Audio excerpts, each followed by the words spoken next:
Web 2.0. Innovation. Trend. Collaboration. Software. Metadata. Got the world turning as fast as it can? Hear how technology can help, legally speaking, with two of the top legal technology experts, authors, and lawyers, Dennis Kennedy and Tom Mile. Welcome to the Kennedy Mile Report here on the Legal Talk Network. And welcome to episode 283 of the Kennedy Mile Report. I'm Dennis Kennedy in Ann Arbor. And I'm Tom Mile in Dallas. Before we get started, we'd like to thank our sponsors. First of all, we would like to welcome and give a big TKMR thank you to our new sponsor, Nota, powered by M&T Bank. Nota is banking built for lawyers and provides smart, no-cost IOLTA account management. Visit trustnota.com/legal to learn more. That's Nota, Nota. Terms and conditions may apply. And next, we'd like to thank Colonial Surety Company Bonds and Insurance for bringing you this podcast. Whatever court bonds you need, get a quote and purchase online at colonialsurety.com/podcast. And we'd like to thank ServeNow, a nationwide network of trusted pre-screened process servers. Work with the most professional process servers who have experience with high-volume serves, embrace technology, and understand the litigation process. Visit servenow.com to learn more. And with so many new podcasts announcing their very first podcast these days, and over the past year, how many millions of podcasts have come out? We like to mention that at 15 years and counting, this is the longest continuously running legal tech podcast out there. So in our last episode, we took a fresh look at APIs, the acronym for Application Programming Interfaces, and the world of opportunities APIs open up for us. In this episode, we return to an annual tradition of sharing what we learned from our annual visit to ABA TECHSHOW and see what lawyers are thinking about and doing with legal tech these days. Tom, what's all on our agenda for this episode? Well, Dennis, in this edition of the Kennedy Mile Report, we will indeed be reflecting on ABA TECHSHOW 2021, both in itself, and I think we'll also talk a little bit about as an example of how legal technology conferences have begun to evolve over the past year in the times of COVID. In our second segment, we're going to try out a new segment. We're calling it Hot or Not. We're going to talk today about whether online breakout rooms are going to survive COVID for conferences and take the place of those in-person hallway conversations. And as usual, we'll finish up with our parting shots, that one tip, website, or observation that you can start to use the second that this podcast is over. But first up, ABA TECHSHOW 2021 is in the books. Over the past year, we've seen the conference world really struggle. Major international technology conferences have canceled. Others have gone virtual, but have not really captured the spirit of the in-person event. It's been a tough time. And then we come around to our annual tradition, ABA TECHSHOW, a conference that, of course, is near and dear to both of our hearts, and I think, is the last conference either of us attended in person. So we thought we'd give you our review of the completely virtual ABA TECHSHOW 2021, how and or whether it has learned the lessons of virtual conferences that came before it, and maybe when we'll be able to all meet face-to-face again. Before we talk about 2021, Dennis, care to share your memories of TECHSHOW 2020?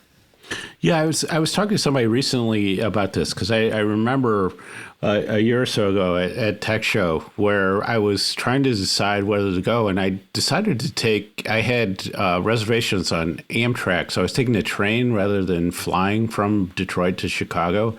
And I think if I would have not taken the train, I might not have gone to TECHSHOW because I just felt like we were half a step at best ahead of COVID at the time. So it was fun, and I remember like looking everywhere for hand sanitizer, which was in copious supply there.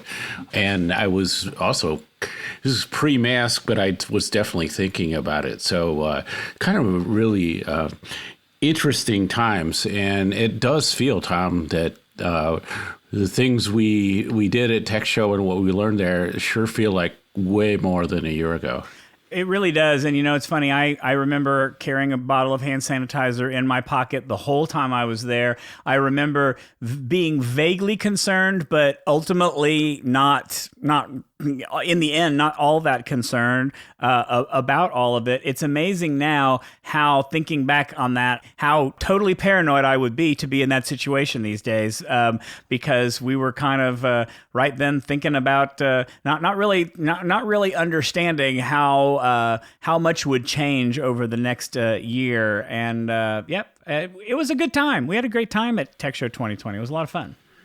Yeah, so I mean, it really is vast differences over the course of the year, obviously, and I think that Tech Show 21 kind of had the benefit of seeing what other conferences had done and some of the things that had worked and hadn't worked, and I think that of the sort of extensive conferences that I've tried to attend over the last year, I think that in a lot of ways, Tech Show really did a nice job. And part of the reason for that was they kind of kept things fairly simple. And I think the platform they used was really stable in a lot of ways, pretty easy to use, and it just worked really well. So instead of trying to figure out, and we'll probably talk about this a little bit later in the podcast, but instead of trying to figure out like how to, dress up your avatar and walk it around and do these other things, it was like, it was pretty straightforward, go to video sessions, chat, those kinds of things. So I just like the fact that it was straightforward, easy to navigate, and just kind of made it simple without, trying to go too far on new technology. So the learning curve was really easy, and I consider that a big plus. I think all in all, it was a great event. The things that really stood out to me were, I guess, what I would call the production values. The fact that the sessions would start seamlessly, that there were ads running that weren't too obtrusive, but that right before sessions started, you would see kind of like you'd used to see on a screen, the kind of a slideshow of things going through. But there was music in and out. There was fading in and out. It was like a real production. I enjoyed that. I thought that was well done. I liked that some of the sessions were recorded. It wasn't immediately apparent that they were recorded, but you could tell, because the second thing that I liked about it, and I'm kind of on the fence about this, but there's parts about it that I do like, is the chat feature in each one of the presentations. I think that there is a risk that people can go off the rails and say things, although the crowd will generally get unruly people under control. But what I do like about the chat feature is that the speaker can interact with the attendees there. And especially when it's recorded, that was nice, because the attendees were making comments while the speaker was talking in the recorded format, and the speaker was responding literally in time to the comments. And I think that made for a great interactive thing. The amount of content, 105 sessions. I think that when I'm thinking about the number of sessions, it probably wasn't. I think it was more than a usual tech show, but the number of tracks wasn't tremendously different than before. But it seemed like so much content. Of course, it was spread out over 5 days. And then I think the variety of speakers is one of we'll talk about that a little bit more later. But lots of new speakers, lots of people you haven't seen before, lots of friendly faces and old faces. But I think that they got a good mix of old and new, young and old, diversity, all of those things. I think that it just I think that they hit a lot of good notes. Were there any parts of the conference, that there are still challenges with the online conference world? Were there any things that you felt didn't quite work? Well, it'd be quibbles. I would have liked, we'll talk about this, but I would have liked to seen the meeting, breakout meeting rooms better attended. There were some, like a few things just in navigation that weren't as intuitive as I would like. I actually thought the way the quote unquote exhibit hall worked, that you could actually go to an exhibitor and maybe see their video and stuff about their product, and then set up like a one-on-one meeting. I really like that, so you don't get, the swag bag, a little disappointing, compared to in person, but, you can only do so much digitally.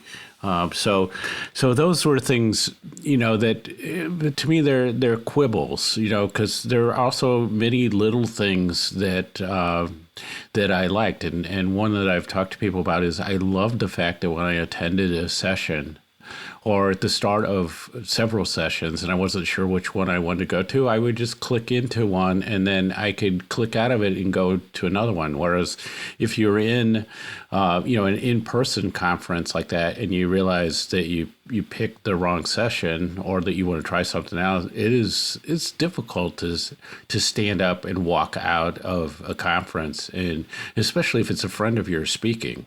So awkward to say the least. It's just, absolutely awkward. So I like that. So I think that, like I said, to me, it's all quibbles. I like the fact that, the on-demand recordings were available really, really quickly. But in terms of, almost everything, my criticisms are actually, very small.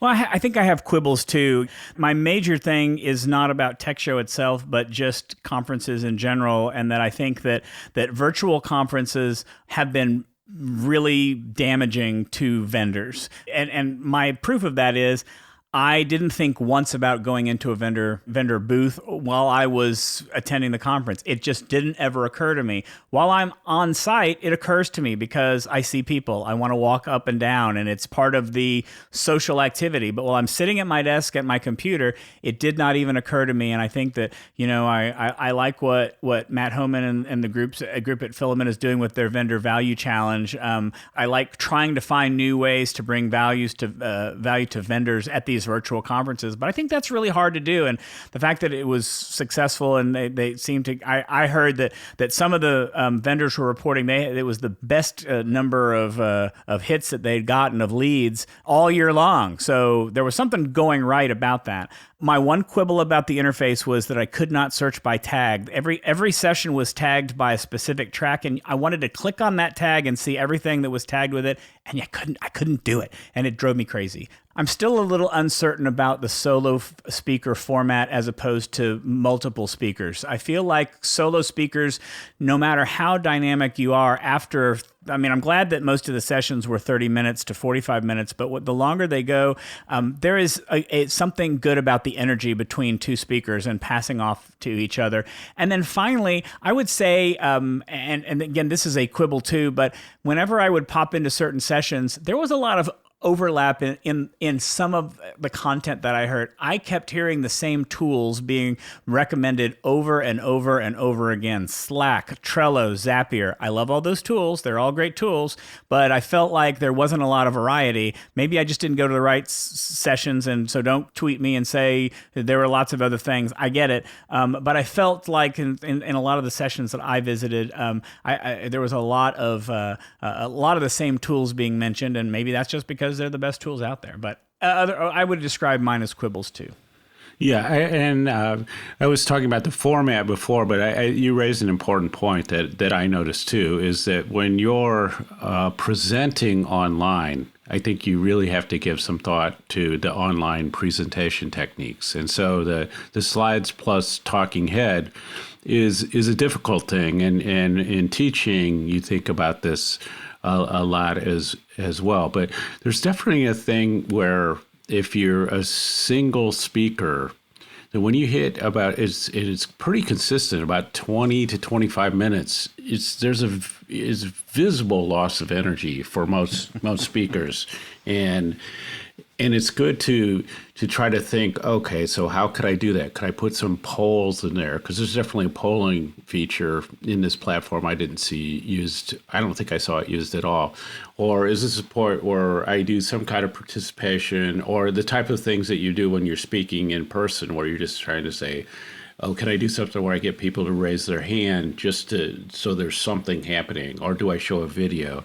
Those kinds of things. So I think that was, I saw that, and I think having two speakers in an online presentation, if you're doing talking heads plus slides, that's helped because you got variety there. But I think probably in this format, you would want to give more thoughts to some of the online presentation techniques, just to kind of break it up a little bit and take advantage of the learnings that people have had over the past year and even longer on how to improve online presentations.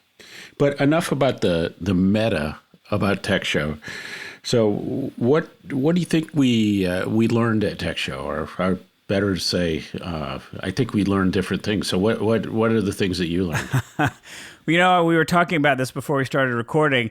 At an average tech show, Dennis and I go to very few sessions. We spend more time, we pop in and out of a couple, but we spend more time catching up with people, networking, doing other things like that. And what's interesting is that this year, the year of the virtual tech show, what I find interesting is that it was pretty much the same for me and almost completely different for Dennis. And Dennis can talk about that more. But, you know, what I find is that when you're in person, when you're attending in person, you're making the commitment to being there.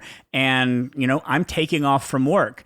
It is harder to take off from work if you are working. It is harder to take off from work when you are attending a virtual conference. I just can't say I'm taking off for the entire week so I can attend the virtual conference during these parts of the day. So I actually had work to do during the day. So I was really just popping in and out. I would have things going in the background while I was working on things or just, so I didn't pay as much attention as I really wanted to, but I would say that's almost an average year at Tech Show as far as the content that I saw. So what I really liked was I liked the branching out into new topics. There were a lot of the standards. We had tracks on core concepts, on ethics, on cybersecurity, on marketing, on litigation. Those are standards. We see those a lot, but we had new ones. We had a whole track dedicated to collaboration. My gosh, I can't believe they're talking about collaboration these days.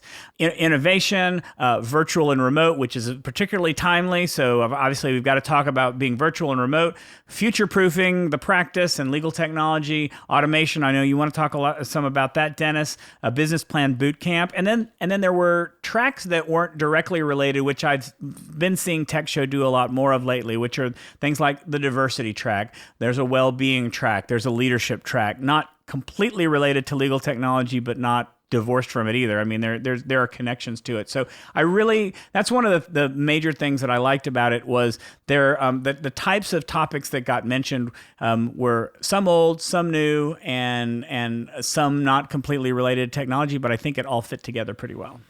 Yeah, so I did attend a lot of sessions, which is unusual for me, as you point out. But I saw a lot of great speakers. So in a way, I was kind of scouting speakers, was part of what I was doing. And it also gave me the chance in this video format to see some of my friends speak that I might not do in person.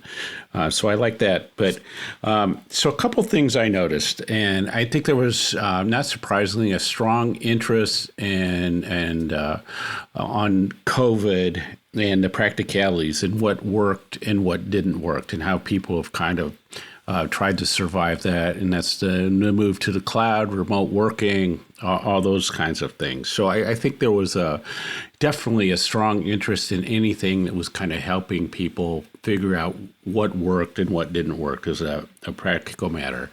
A lot of talk about automation and in some different ways that I expected, but that was a surprisingly strong topic to me. So a lot of conversation and information about that, and those were well attended. The client focus and new business models, particular interest of mine, but I liked the coverage of those. I had some of my research assistants go to Tech Show, and one of the things that they commented on, which is kind of the typical thing, was like, oh my God, they didn't realize like how many choices there were in a lot of these categories, like document automation, like practice management, and how could they possibly sort that out? And then the last thing that I really liked was there were a lot of newer, diverse lawyers who are doing some very cool things, and they're very open about sharing exactly what they do, like what they use, how it works, how they're getting clients, and they're really kind of changing the practice in some very interesting ways. So there was a lot to learn in those sessions, and a very generous group of speakers in what they shared. And to that point, here is something that I think is new to Tech Show, and as far as I'm concerned, it's new to most of the major legal technology conferences, and that is we're used to seeing people who are recognized as experts on a topic. This person is the best at Microsoft Office who's talking about something. I think that this tech show, represented by what you described there, with young, diverse lawyers doing cool things, is this tech show was about, here's what I'm doing in my practice. And that is very different than what we see at most legal technology conferences. It's, here's what I'm doing. And you know what? I wouldn't do everything that all these lawyers are doing. That's what they do. That's what works for them. But that's what's great about it, is you see all the different approaches that people are taking, what's working for them, and it allows you to pick and choose and say, all right, this works for me, this doesn't work for me, this fits my practice, but it might not fit yours. I like that approach because these people may not be the, quote, experts on a particular topic, but they are experts in their practice. They're experts of doing what they need to do. And I think that in a way that makes it more real. It makes it more actionable because it shows people who really may not have everything together, may need information to know that it can be done, that people just like them are getting it done and having it done, and it's not a hard thing. And I think that's one of the things that impressed me the most about the show this year. Yeah, and I was going to say the other aspect is that these speakers were making the connection that's too often missing when you talk about technology in the practice. So they really connected it, so that they were able to say, here's what I'm doing, and these tools help me do this. This makes what I'm doing profitable. This allows me to do flat fees. This allows me to do virtual. This limited scope makes sense if I use technology and I can serve a different client base. And so they were making those connections all the time. And so it's not just where you say like, oh, I could tell the magic is not that, oh, they figured out a way to use Zapier or Teams or something. It's like they had put the business together and they'd realized, given the stress that COVID had put on, how technology had to be part of what they were doing going forward. And it was like, bringing that story together was one of the things that I really appreciated. So let's fast forward. We've taken a look at 2021. What does Tech Show 2022 look like? What do conferences look like in a year? I think that there's going to be a big push for in-person.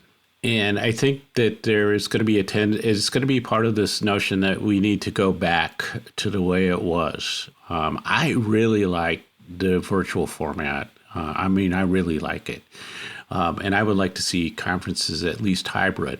And I think the concern I have about going in person is that if I were working somewhere and I had the option of going to a conference that was virtual and it cost like X dollars, or going in person where I was definitely going to be away from the office, and there are travel costs and hotel costs and all these other things, and the cost of it was thousands of dollars versus hundreds of dollars. I think it's going to be hard to get employers to spring for that, and for people to pay money out of their own pocket. So I think there's an economic issue about going in person that would be interesting to see how it plays out. And I would love to see this hybrid thing where you can do, the breakout sessions, the on-demand, all these things as a virtual attendee, or you could attend in person and you would have like another menu of other things that you could do. But I think the economics of just going back to in-person conferences is going to be a lot harder than what people think at this point. So I don't know your thought, Tom. You do a lot of thinking about conferences, and I'm not totally convinced that the economics are going to be any different now than they were before. I mean, the people who weren't going because it was too expensive before are still not going to go. There may be other people. I think to me the real challenge is going to be how many people, and this is the same as going back to work, how many people are convinced that online is okay and is doable and should be done, and because of that, I don't want to spend the money. It is more expensive. For me, I don't mind the virtual. I like the virtual just fine, but I miss the social. I want to be able to go out afterwards. I want to have a beer with you and talk about things in a more social environment. Can't do that virtually. So where I really see and want this to go is, and where I think the challenge is going to be is to do a truly hybrid format, to have it in person, but yet have people attend virtually. We're going to have to use the technology. Right now, that's easy to do. I'm sitting in my house. I have a webcam set up, and it's easy to do virtual because you don't have to worry about other technology issues. But if you're sitting in a big ballroom wanting to talk to people and also broadcast to anybody virtually, that's two different audiences you're having to play to, and the technology choices become much more challenging. I want to see that work. I want to see how that happened, and so I want to have the best of both worlds. I want to have it in person, but I also want people to be able to join if possible, because then that makes the on-demand possible, and you can then make it available to other people later on. This is something we've been trying to do forever. We wanted to record sessions and let other people know about Tech Show for forever, and now I think finally COVID has forced us to show that it is possible that we can do something like that.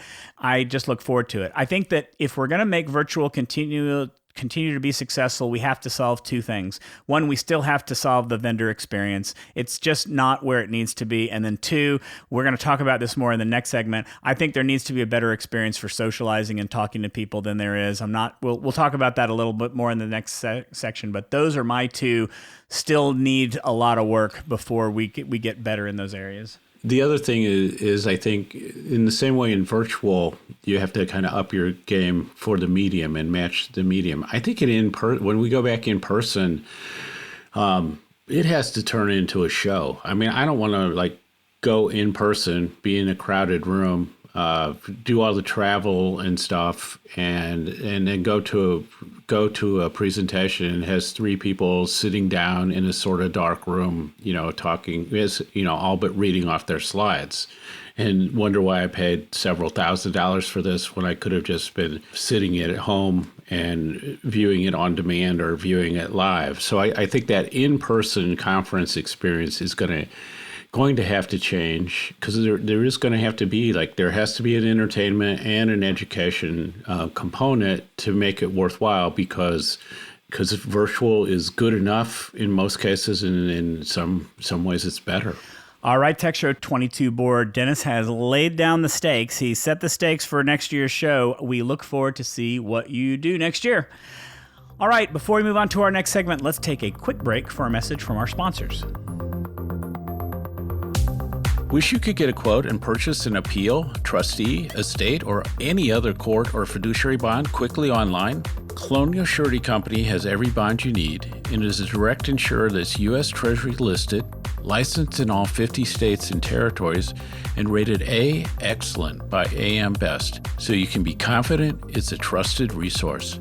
Get started at colonialsurety.com/podcast. You went to law school to be a lawyer, not an accountant. Take advantage of Noda, a no-cost IOLTA management tool that helps solo and small law firms track client funds down to the penny.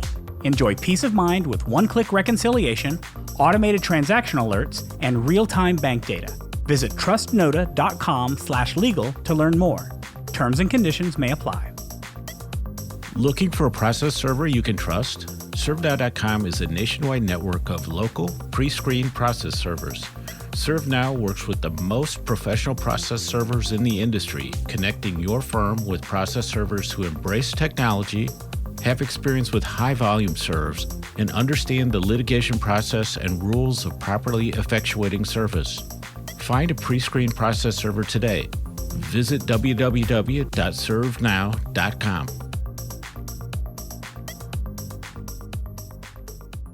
And now let's get back to the Kennedy Mile Report. I'm Tom Mile. And I'm Dennis Kennedy. We wanted to try a new idea for the segment. We're tentatively calling it Hot or Not. We'll pick something people are talking about and argue whether we think it's hot or not. We might agree, but odds are that we won't. And we want your feedback on the segment. So let's get started. Tom, breakout rooms at online conferences for spontaneous interactions.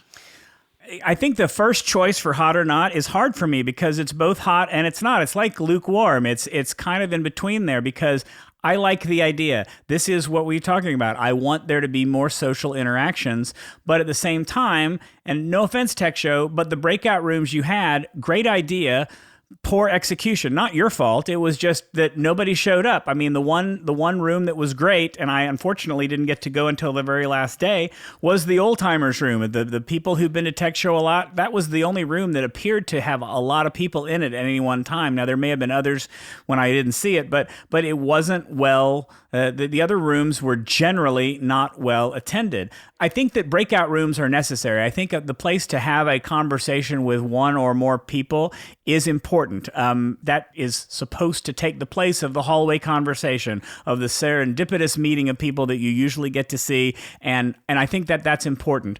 What I still don't like about the format is when you are sitting in what's effectively a Zoom room with all staring at people, you are only able to have a conversation with one person and the whole room at the same time.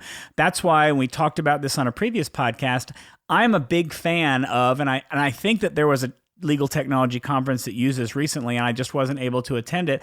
I'm really a fan of the spatial audio services where you can effectively wander around a virtual room and you can only talk to the people that you're near and nobody else can hear you, or better to say, nobody else is bothered by you, is that you can actually have separate individual conversations and wander around a virtual room and talk to people. I really, really like that idea. I'd like to be able to wander that room of Tech Show old timers and talk to and just have separate conversations, because they were people I hadn't seen in a long time. I wanted to do that. So I would say very much potential to be hot, but right now it's not yet. So there's my take. So what you were mentioning, to me, was my Remo experience. So I went there, and you kind of put at a table, and you can talk to people at your table, and then you can move around. It's still, I think a lot of those avatar things are awkward, because figuring out how, and Zoom is the same way. Zoom breakout room, like how do you leave a room without pretending that your internet went down or something? So for me, I think the potential, for me, this is a hot thing. I love these breakout rooms. I just think there's so much potential in a lot of things I'm on. There's so much fun. I meet all kinds of people, and it's great, as an alternative these days. I think so. For me, it's great. The potential, I think, is barely being tapped. But I think that people are saying, I just want to get back together. And so I sometimes joke about this. A lot of people say, I can't wait to meet in person so I can start hugging people again. And for somebody like me, that is like, oh no, this is one of the things I'm enjoying about now, is I don't have people like all of a sudden come up to me and say, I'm a hugger, and grab me. But with that aside, so I think that the potential there is interesting to me. So at Tech Show, what some people did was, after they were done speaking, they said, hey, there's this conversation going on in the chat. Why don't we meet in this breakout room and have a continuing conversation? And what I like, as opposed to the spontaneous hallway conversation, is the breakout rooms can be thematic. And so you could say, this is a group of people who are going to talk about, legal education. You said technology and legal education, or I think there was one on baking, or there was one on wine, or something like that. So you, instead of saying like, oh, I just chance run into somebody in the hallway, I actually might run into some people with the similar interests. So it's like having, in person, having this table that has a tag on it that would say, this at this table we're going to talk about this topic.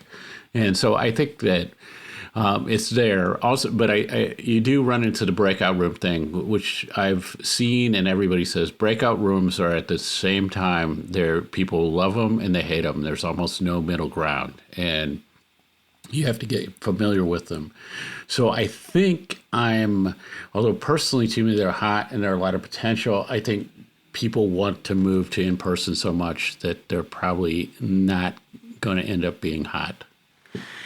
So now it's time for our parting shots, that one tip, website, or observation that you can use the second this podcast ends. Tom, take it away.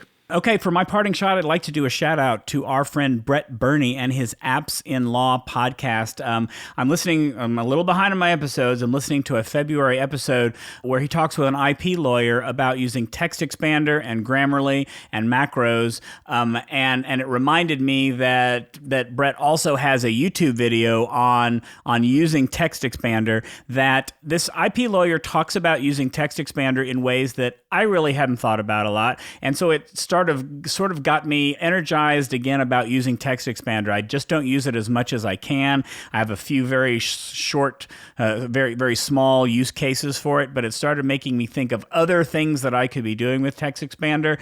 So these were two great things to look at. I'll put the links in the show notes, but Brett Burney's Apps in Law podcast is great in general if you are an iPad user and you want to figure out how to make better use of it with apps for lawyers.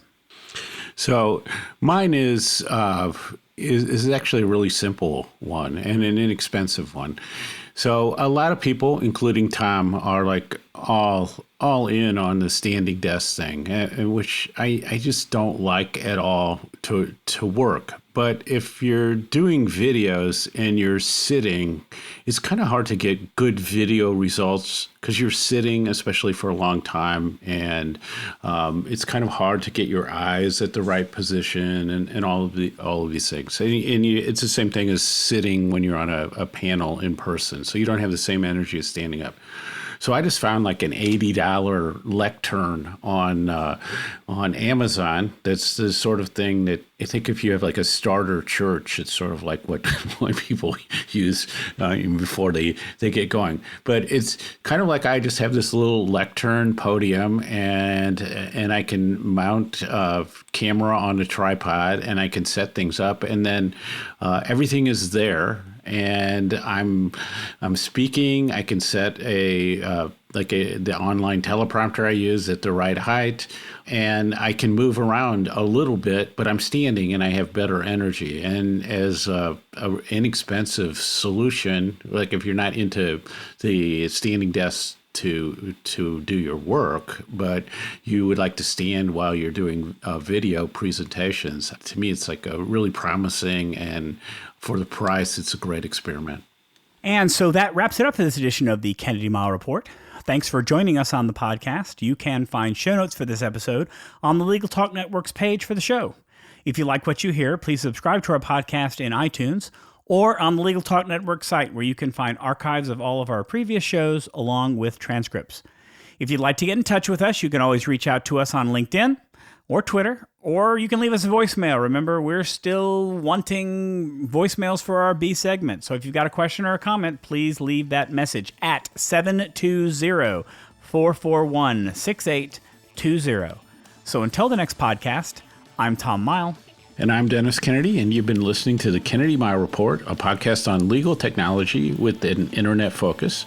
If you like what you heard today, please rate us in Apple Podcasts, and we'll see you next time for another episode of the Kennedy Mile Report on the Legal Talk Network. Thanks for listening to the Kennedy Mile Report. Check out Dennis and Tom's book, The Lawyer's Guide to Collaboration Tools and Technologies, Smart Ways to Work Together, from ABA Books or Amazon.